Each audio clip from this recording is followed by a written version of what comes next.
हाय दोस्तों, मैं Nitin sir maths classes में आपका स्वागत है।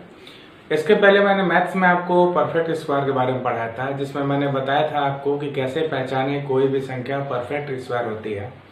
और अब मैं आज के वीडियो में पढ़ाऊंगा कि इससे परफेक्ट स्क्वायर से संबंधित जो भी एग्जाम में आपके क्वेश्चन आया है, जैसे मान लीजिए कि सीजीएल में आया है, 10+2 में आया है, रेलवे में आया है, उसको आइए देख लेते हैं। क्योंकि पहले आपको उन्हीं क्वेश्चन पे गौर करना है जो आपके एग्जाम में आए हुए हैं, और इस तरह के क्वेश्चन अगर आप सॉल्व करेंगे तो आपका बेस मजबूत होता चलेगा। और ज़्यादा से ज़्यादा प्रैक्टिस करने की जरूरत है। जब तक प्रैक्टिस नहीं करेंगे मैथ्स आपका कभी भी मजबूत नहीं होगा। तो चलिए आइए देखते हैं। पहला क्वेश्चन जो है, देखते हैं कि एक सेना में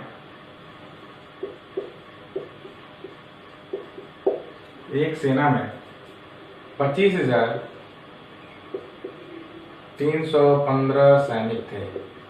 एक सेना में 25,315 सैनिक थे। उनको इस प्रकार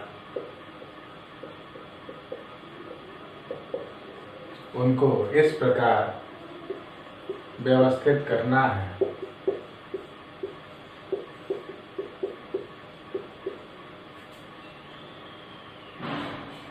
कि वह वर्ग के रूप में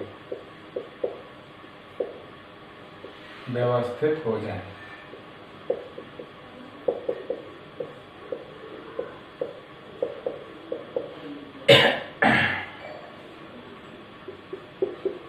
तो बताइए कि कितने सैनिक बच जाएंगे। तो बताइए कि कितने सैनिक बच जाएंगे। तो एक सेना में 25,315 सैनिक थे। उनको इस प्रकार व्यवस्थित करना है कि वह वर्ग के रूप में व्यवस्थित हो जाए। तो बताइए कितने सैनिक बच जाएंगे। तो देखिए, इसका पहला ऑप्शन देख लीजिए 34, बी है 35, सी है 17 और डी हो गया 13। तो इतने सैनिक एक्स्ट्रा थे जिसके वजह से ये वर्ग के रूप में व्यवस्थित नहीं हो पा रहे थे। इसका मतलब ये हुआ कि इनमें से कोई सैनिक है 34 है 35 है 17 है 13 बच गए होंगे, इनको निकाल दिया गया होगा। बाकी जो बची हुई संख्या होगी वो वर्ग के रूप में व्यवस्थित हो गई होगी। तो वही पूछना चाह रहा है कि आखिर कितने सैनिक बचे होंगे। देख लिया जाए, इनमें से 34 बचे थे कि 35 बचे थे कि 17 बचे थे कि 13 बचे थे। इनको माइनस करके वर्गमूल करना पड़ेगा। वर्गमूल करेंगे तो बहुत ज्यादा समय लगेगा। तो इसका तरीका मैं बता देता हूँ क्या करना है। तो चलिए, 34 बच गए थे, 34 एक्स्ट्रा थे, 34 उसमें से घटा देते हैं। 25 में से हम यहाँ पे 25,315 में से 34 जब घटाएंगे तो 5 में से 4 गया 1, 11 में से 3 गया 8 हो गया, वहाँ 2 हो गया, हो जाएगा 25,281। चलिए अगला देखते हैं। अगर 35 घटाते हैं, 5 में से 5 गया 0, 11 में से 3 गया हो गया 8, यहाँ बचेगा 2, यहाँ हो गया 25,280। फिर देखते हैं अगला 17 घटाते हैं तो 15 में से 7 गया, यहाँ 8 हो जाएगा, यहाँ 0 बचा, 10 में से 1 गया 9 हो जाएगा, यहाँ हो जाएगा आपका 2 और ये हो जाएगा आपका 25,298।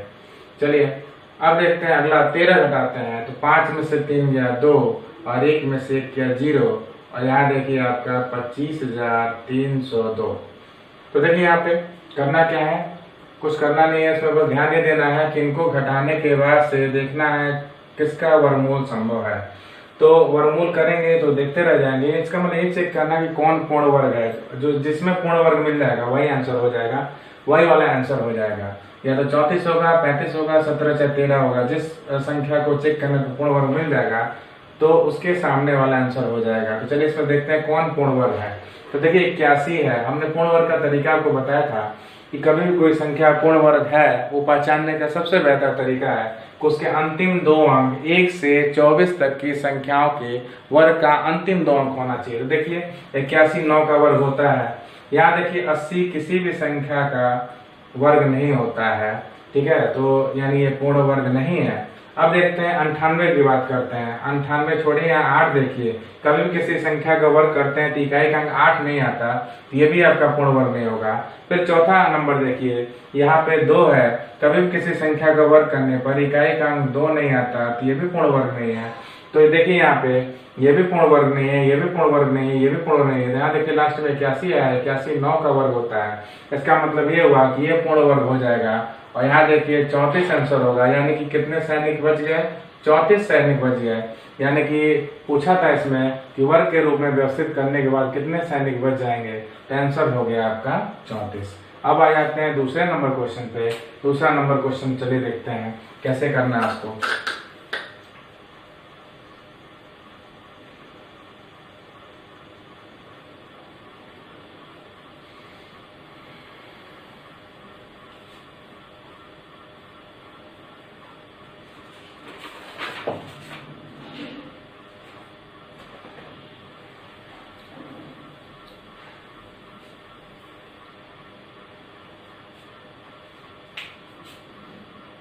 दूसरा जो क्वेश्चन है देख लेते हैं। n एक 3 अंकीय संख्या है। 3 अंकीय संख्या का मतलब मालूम होगा 3 डिजिट का नंबर है। तो n एक 3 अंकीय संख्या है और उसका वर्ग करने के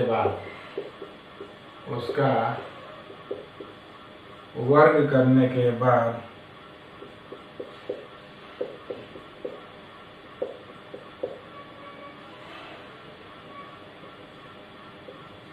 प्राप्त होता है।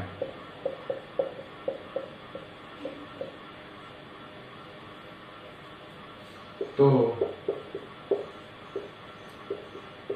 n के कितने मान संभव हैं? तो n के कितने मान संभव हैं? तो कितने मान संभव है? देखिए ऑप्शन है 2 मान संभव है, बी देखिए यहाँ पे 3 मान संभव है, सी है 4 मान संभव है, और डी हो जाएगा एक भी नहीं। डी हो जाएगा एक भी नहीं। तो चलिए देखिए n एक 3 अंक की संख्या है और उसका वर्ग करने के बाद देखिए यहाँ 3 खाली जगह है, स्टार का मतलब खाली जगह है, और उसका से 7 चार दिया है, 74 प्राप्त होता है। तो n के कितने मान संभव है? तो चलिए देखते हैं कैसे करना है इसको। पूछा n के कितने मान संभव है, तो 2 हो सकता है, 3 हो सकता है, 4 हो सकता है, एक भी नहीं हो सकता है। कैसे करना है इसको ध्यान दीजिएगा। तो देखिए बहुत ही आसान तरीका है। हमने आपको बताया था कि कभी किसी संख्या का वर्ग करने के बाद वहाँ पे अंतिम 2 अंक 1 से 24 तक की संख्याओं का वर्ग का अंतिम 2 अंक होना चाहिए। तो आपको मालूम है कि 1 से 24 तक की संख्याओं का वर्ग करें तो किसी भी संख्या में अंतिम 2 अंक 74 नहीं प्राप्त होगा। देखिए यहाँ पे 74 प्राप्त हुआ है। तो यानी कि किसी भी संख्या का वर्ग करने पर अंतिम 2 अंक 74 प्राप्त नहीं होगा। इसका मतलब कि n का कोई मान संभव नहीं है। यहाँ पे आपका आंसर हो जाएगा डी। तो चलिए आते हैं तीसरे नंबर क्वेश्चन पे, कैसे करना है इसको।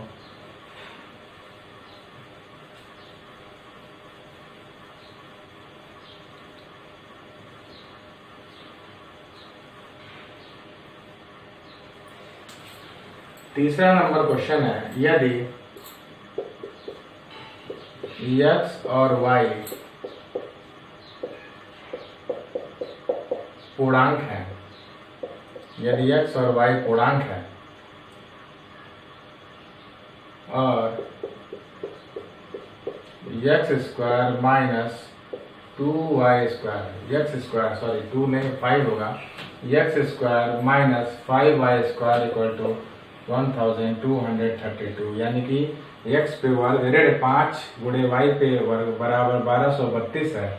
तो x और y के कितने युग्म संभव हैं? तो पूछ रहा है x और y के कितने युग्म संभव हैं। तो आपको जैसा कि मालूम है कि 5 का हम किसी भी अंक में अगर गुणा करें, तो 5 का किसी भी अंक में अगर हम गुणा करते हैं तो देखिए अगर 1 में गुणा करें 5 से तो 5 से कम 5, 2 में गुणा करें 5 से तो 5 दूनी 10, 0 प्राप्त हुआ, 5 तिहाई 15, 5 प्राप्त हुआ। यानी कभी भी 5 का किसी भी संख्या में गुणा करेंगे तो इकाई का अंक आपका या तो 0 या तो 5, बस यही प्राप्त होगा, या तो 0 प्राप्त होगा या तो 5 प्राप्त होगा। और आपको मालूम है कि यहाँ पे घटाने के बाद से यहाँ इकाई का अंक 2 लाना है। आपको इकाई का अंक यहाँ पे 2 लाना है। तो 2 कब आएगा? यहाँ पे 2 में से जब 0 घटेगा, अगर 2 में से 0 घटेगा तब 2 आएगा, ठीक है।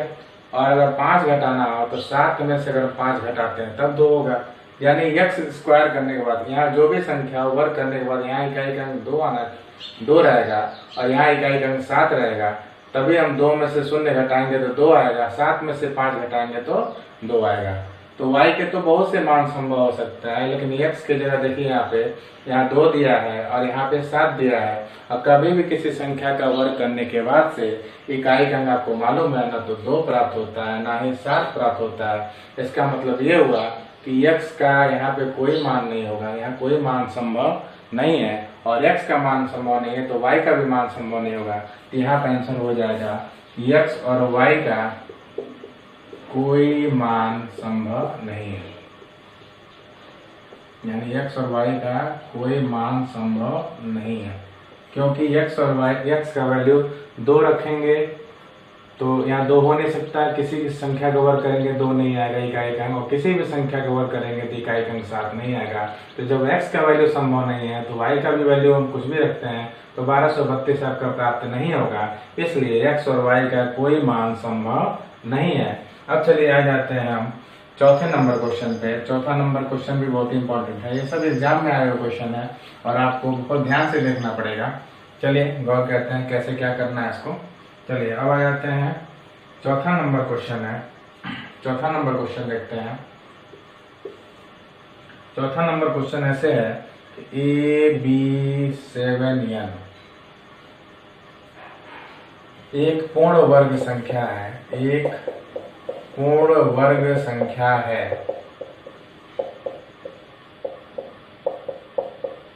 तो बताइए कि n का कितना मान संभव है। तो बताइए कि n का कितना मान संभव है। तो चलिए देखते हैं यहाँ पे 1 2 3 और यहाँ देखिए चौथा जो ऑप्शन है डी ऑप्शन है, कोई नहीं। तो चलिए गौर करते हैं यहाँ पे AB7n, इसका मतलब समझिएगा ये 4 अंकों की संख्या है। यहाँ भी अंक नहीं दिया, A दे दिया, यहाँ B दे दिया, यहाँ n दे दिया, यहाँ केवल 7 है और दिया कि पूर्ण वर्ग संख्या है, बताइए n का कितना मान संभव है। तो अगर यहाँ पे 1 रखते हैं तो यहाँ 71 हो जाएगा, और आप जानते हैं 1 से 24 तक का वर्ग करें तो किसी भी संख्या का अंतिम 2 अंक 71 नहीं आएगा। अगर 2 रखते हैं तो 72 होगा, 72 भी नहीं आता है। देखिए यहाँ पे 3 रखते हैं 73 होगा, 4 रखेंगे तो 74 होगा, 5 रखेंगे 75 होगा, 6 रख सकते हैं, 6 रखेंगे तो आपका 76 हो जाएगा। और 76 आपको मालूम है 24 का वर्ग करेंगे तो 24 का वर्ग होता है 576, और देखिए 576 का अंतिम 2 अंक 76 है। हमने बताया भी था कोई संख्या किसी भी संख्या का वर्ग निकालेंगे तो उसका अंतिम 2 अंक जो होगा 1 से 24 तक की संख्याओं के वर्ग करने के बाद प्राप्त 2 अंकों के बराबर होगा। तो देखिए तो जो प्राप्त 2 अंक होंगे अंतिम 2 अंकों के बराबर होगा। तो चलिए देखते हैं यहाँ 76 प्राप्त हुआ, 76 24 के वर्ग में होता है, 24 का वर्ग होता है 576, उसका अंतिम 2 अंक 76 है। तो ये हो सकता है n का मान 6 रखा जा सकता है। एक बार 7 रख के देखते हैं, 7 किसी भी संख्या का पूर्ण वर्ग करने पे इकाई अंक नहीं होता है, 8 भी नहीं होता है, 9 हो सकता है, लेकिन देखिए यहाँ पे 79 लेंगे तो 79 किसी भी संख्या का वर्ग करने पर नहीं आएगा, लास्ट का 2 अंक। तो इसका मतलब ये हुआ कि n का बस एक ही मान संभव है, n की जगह बस हम 6 रख सकते हैं। तो देखिए यहाँ पे आपका आंसर होगा 1, बस n का एक ही मान संभव है, तो इसलिए n का एक ही मान संभव है। वो n का मान कौन सा है, 6 रखेंगे 76 बन जाएगा, तो पूर्ण वर्ग संख्या हो जाएगा। तो देखिए आपका ए ऑप्शन होगा आंसर। चलिए आ जाते हैं अब 5वां नंबर क्वेश्चन पे। 5वां नंबर क्वेश्चन आपको कैसे करना है चलिए देखते हैं।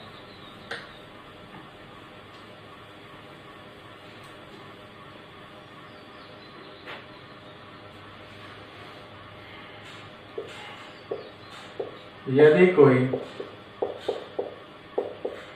कोई पूर्ण वर्ग जो 6 से विभाज्य है,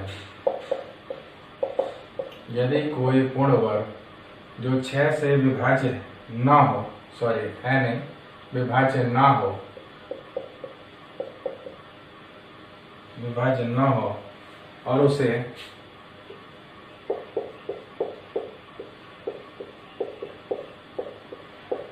छह से विभाजित कर दिया जाए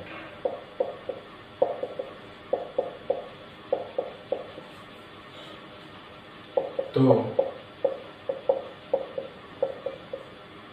बताइए कि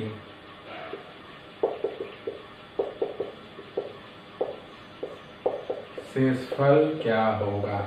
चलिए देखते हैं इसको कैसे करना है।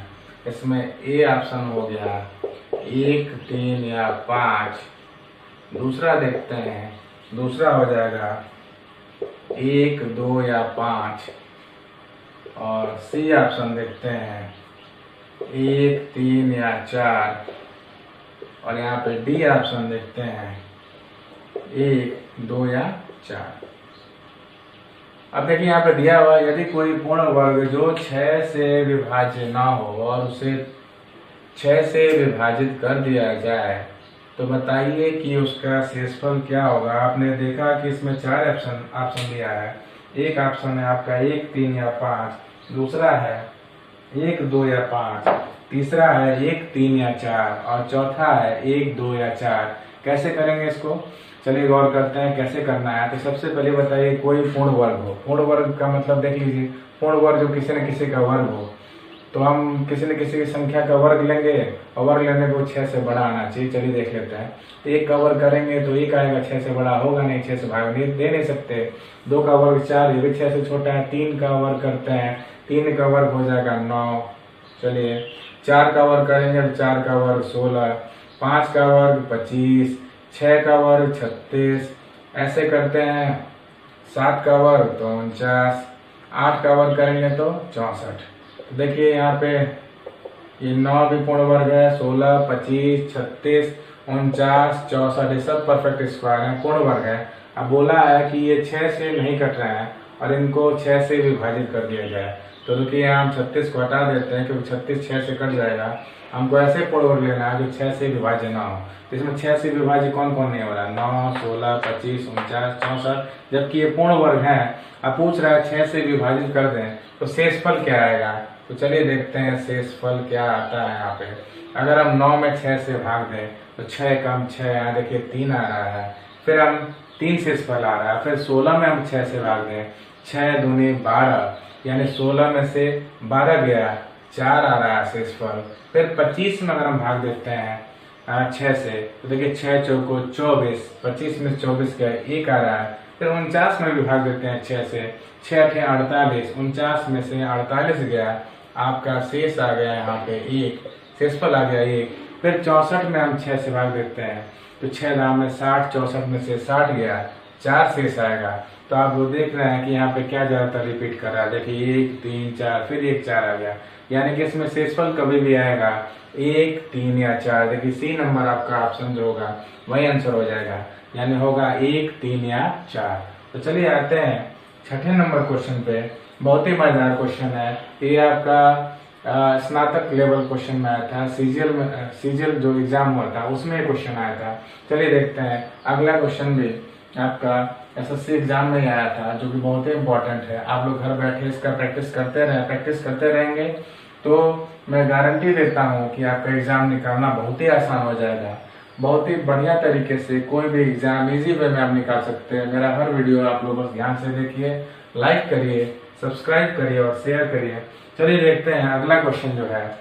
तो इसमें आपका हो गया 6ठा नंबर क्वेश्चन। चलिए 6वां नंबर क्वेश्चन देखते हैं। यहाँ पे दिया हुआ है यदि 4 लगातार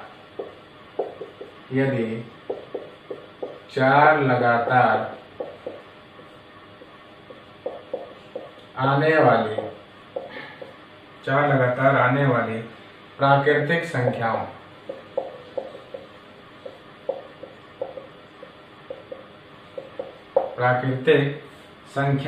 यदि 4 लगातार आने वाली प्राकृतिक संख्याओं के गुणनफल में, यदि 4 लगातार आने वाली प्राकृतिक संख्याओं के गुणनफल में एक प्राकृत संख्या p जोड़ने पर